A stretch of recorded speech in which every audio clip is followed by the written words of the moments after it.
여러분, 이 말부터 하고 시작을 할게요. 와이프 구하러 가다가 인생을 통째로 팔아먹고 오는 사람들, 심지어 아내인 줄 알았는데 웬 창녀를 데리고 오는 남자들, 2025년에도 여전히 많았습니다. 이건 혐오도 아니고요, 특정 국가나 여성을 비하하려는 것도 아닙니다. 지금 일어나고 있는 현실의 이야기입니다. 넘어와서 이제 같이 밥 먹자 했는데 피곤하다고 그냥 자기는 자고 싶대요.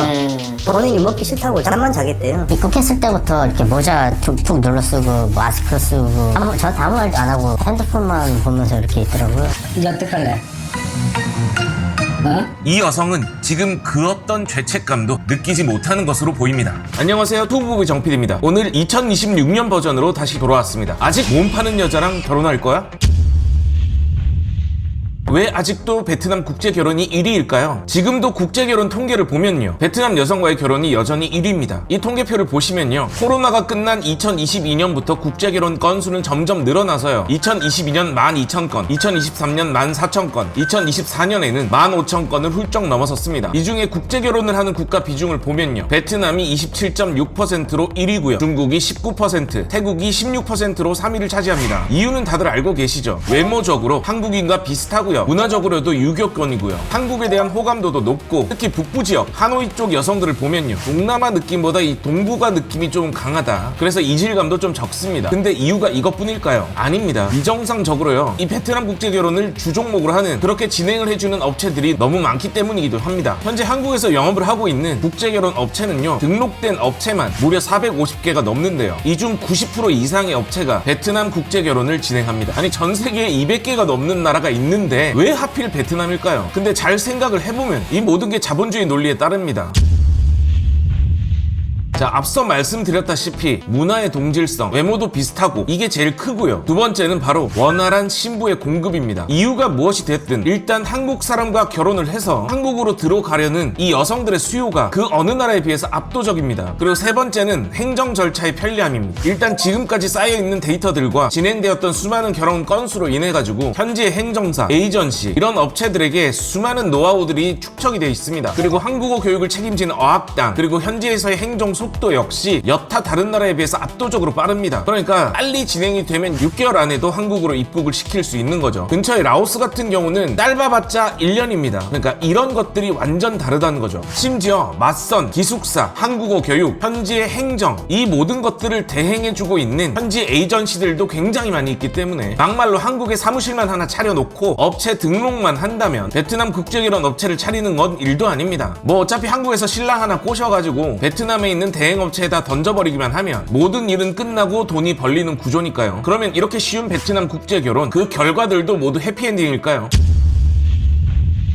베트남에 몇 번 가보신 분들, 특히 호치민에 가보신 분들 이런 말씀 많이 합니다. 베트남 여자들 쉽다, 오픈마인드다, 지들이 먼저 다가온다. 특히 연애 한번 해본 적 없는 40대 이상의 모쏠들, 이거 막 환장하고 미쳐버리겠죠. 근데요, 당신이 생각하는 그거 연애가 아닙니다. 그거는 이 여자들의 업무 태도예요. 여행자, 소비자, 손님에게 친절한 건요, 어느 나라든지 똑같습니다. 특히 베트남은요, 중국만큼 자본주의에 젖어있는 나라예요. 돈에 웃어주는 거, 그게 참 쉬운 것이 바로 이 호치민이라는 도시입니다. 그런데 이 중요한 전제를 전혀 모르고 돈을 주는 남자에게 웃어주는 걸 이 사랑이라고 착각을 한다면 그때부터 당신의 인생은 헬모드로 돌입하게 됩니다.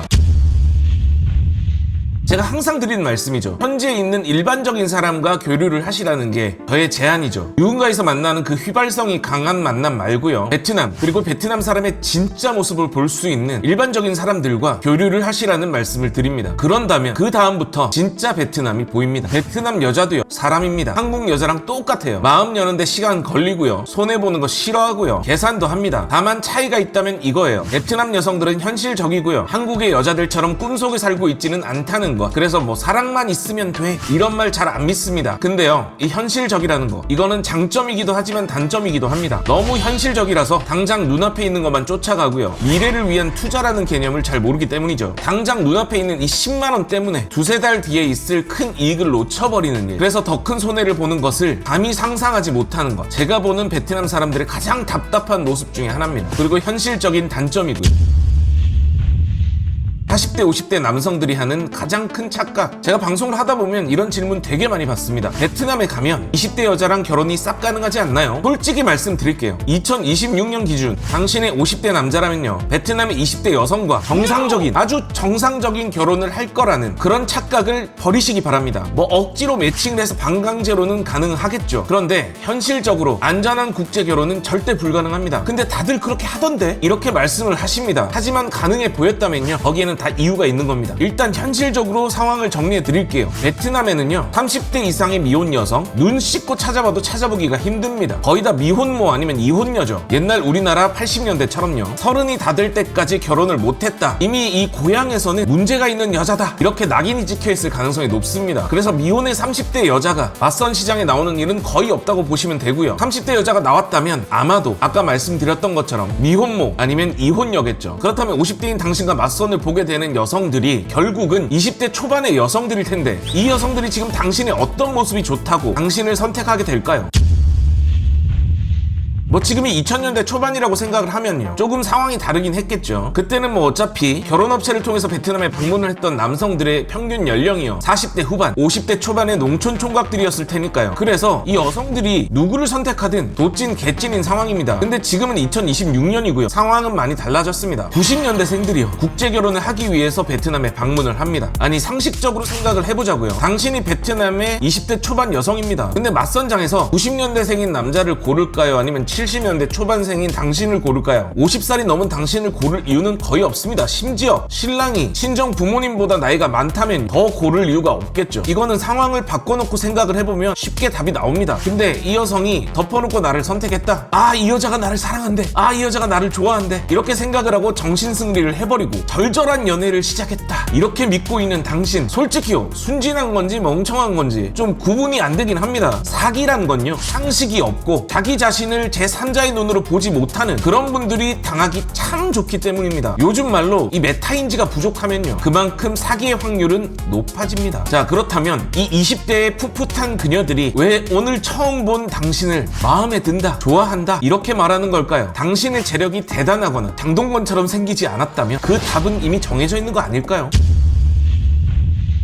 결론은 이미 정해져 있죠. 이 여성들이 바라는 거는 당신이 아니에요. 바로 한국의 결혼 비자, 그리고 당신이 매달 지급할 돈, 결혼을 통해서 들어오게 될 목돈, 그리고 베트남 현지 가족을 부양하는 것. 이것들 중 하나는요, 그녀의 결혼 계산기에 반드시 깔려 있습니다. 20대 여성이 아무런 조건도 없이 얼굴도 처음 본 40, 50대의 한국 남자를 선택한다. BTS가 좋아서, 한류가 좋아서, 한국 노래가 좋고 한국 드라마가 좋아서, 한류가 좋아서 한국의 40, 50대의 머리 벗겨진 뚱보 아저씨를 좋아한다고요? 말이 된다고 생각하세요? 정신을 좀 차리세요. 그건 로맨스가 아니라 그냥 계약일 뿐입니다. 아니, 당신만의 로맨스입니다. 문제는 이 구조입니다. 2일에서 3일, 심지어 하루 이틀 보고 이 콩 뽑듯이 결혼을 시키는 구조. 연애 과정이 없는 결혼은요, 사랑이 아니라 그냥 거래입니다. 그리고 이 거래는요, 조건이 안 맞거나 깨지면 그냥 끝나는 겁니다. 또 이 영상 보시면서 나는 아니야, 나는 달라, 이러면서 막 딸딸이 치는 분들 꼭 있을 텐데요, 제가 확실히 하나 알 수 있는 건요, 지금 자기 합리화 전혀 못하고 나는 아닐 거야 라고 생각하는 당신, 당신이 제일 위험합니다.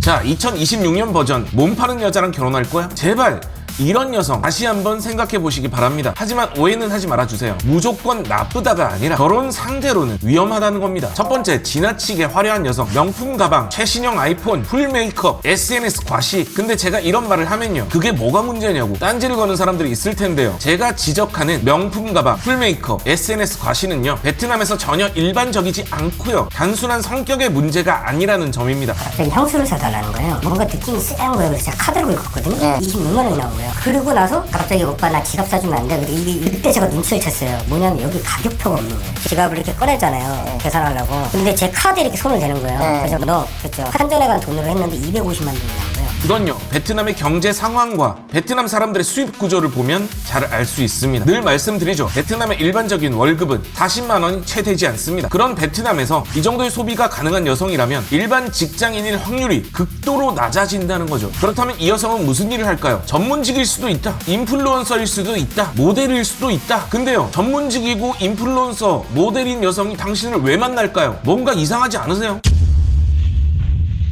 두 번째, 베트남 문신녀랑 결혼할 거야? 베트남 호치민에 가면요, 문신을 한 여성들을 참 쉽게 만날 수 있습니다. 특히 유흥업소에 가면요, 거의 대부분 문신을 하고 있죠. 특히 가슴, 허벅지, 골반 쪽 장미가 화려하게 피어있고 나비가 날아다니고. 근데요, 베트남은 아직도 부모의 눈치, 가족, 친척, 이웃, 그리고 주변의 눈치를 아주 많이 봅니다. 근데 이걸 뚫고 문신을 했다, 다 그만한 이유가 있다는 거예요. 그 이유는 무엇일까요? 문신을 하고 고향에 가더라도 눈치를 보지 않을 만큼 가족들을 위해 희생을 했거나 금전적인 지원을 하고 있다. 그렇다면 이 여성들은 어떤 일을 하고 있을까요? 상상은 여러분들의 자유입니다. 그리고 판단과 선택 역시 여러분의 자유입니다. 그리고 이 문신에 대한 이야기는 하도 방대하기 때문에 제가 따로 영상을 만들어서 또 업로드를 할 예정입니다. 그리고 한 가지 더 알려드리자면, 제 영상에 출연을 했었던 문제가 있었던 여성들, 가출한 여성들의 90%는 문신이 있었습니다. 문신이 되게 많아요. 나중에 결혼하고 나서 첫날 밤 치르고 나서 근데 그걸 사전에 고지를 안 해줬어요? 고지를 못 받았습니다. 여자의 문신 13가지, 문신의 그림이 뭐 다 있어요. 꽃도 있고 뭐도 있고. 흰이라는 글자로 왕관 모양 이렇게 해가지고 왼쪽 다리 코앞에 위쪽에 제일 크게 장미 문신이 크게 있었고요. 해골 쪽에 가족은 어쩌고 저쩌고 다 영어로 써 있었고. 그리고 세 번째로 피해야 될 여성, 극단적으로 가난한 집안의 여성. 가난은 죄가 아닙니다. 그리고 가난해서 악하다라고 절대 말할 수 없습니다. 하지만 가난이라는 게 사람을 절박하게 만들고 변하게 만드는 것 역시 사실입니다. 베트남은요, 아직도 자식을 자신의 소유물로 생각하는 문화가 있습니다. 내가 낳고 먹여서 키운 내 자식은 내 맘대로 할 수 있다, 뭐 그런 생각이죠. 그리고 그들은 자주 봅니다. 주변에 자신들만큼 가난했던 어떤 집이요, 딸을 한국에 시집 보내고 몇 년 후에 집이 2층이 되고 3층이 되는 그 생생한 현장을요. 그래서 누군가는요, 자신들의 딸을 얼굴도 이름도 모르는 한국의 남성에게 시집을 보냅니다. 여기서 이 여성의 의사는 중요하지 않죠. 이 딸은 부모가 마음대로 해도 되는 존재니까 팔아버린다는 말이 정확하겠죠. Tặng giàu có cho người còn nó biết lo cho cháu mình được. Nó đẹp trai tặng cho nó có vợ nhỏ để làm gì đó. Tại vì ông bà ngoại nuôi con nên con nghe không hết. Bà ngoại nói là nuôi con từ lúc mẹ con sinh ra. 그리고 그들은 이렇게 얘기하겠죠. 가족을 위해서 희생했다. 근데요, 이 말 굉장히 위험합니다. 그 가족이라는 단어에 당신은 포함이 되지 않기 때문입니다. 결국 결혼을 한 다음 당신의 월급은요, 처갓집의 공동자산이 됩니다. 송금지옥, 인간 ATM, 거의 확정입니다. 근데 차라리 이건 나은 편이죠. 아내는 옆에 있으니까. 그 여성이 단순히 당신을 비자 발급기로 취급을 해서 한국에 입국을 했다면요, 아마 조만간 가출을 해 노래방으로 일을 하러 가겠죠. 그럼 그때부터 당신의 인생은 나락입니다.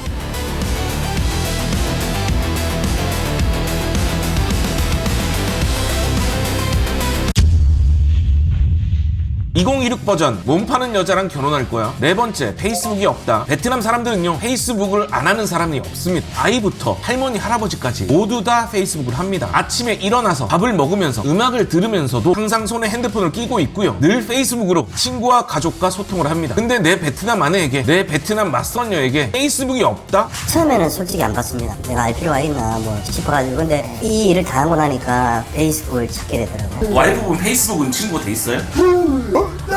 페이스북 안 한다. 혹은 친구 수 10명 이하 비공개 계정만 공유? 100% 그 계정은요, 아내의 계정이 아닙니다. 아니면 당신만을 위한 아주 특별한 계정일 수도 있겠네요.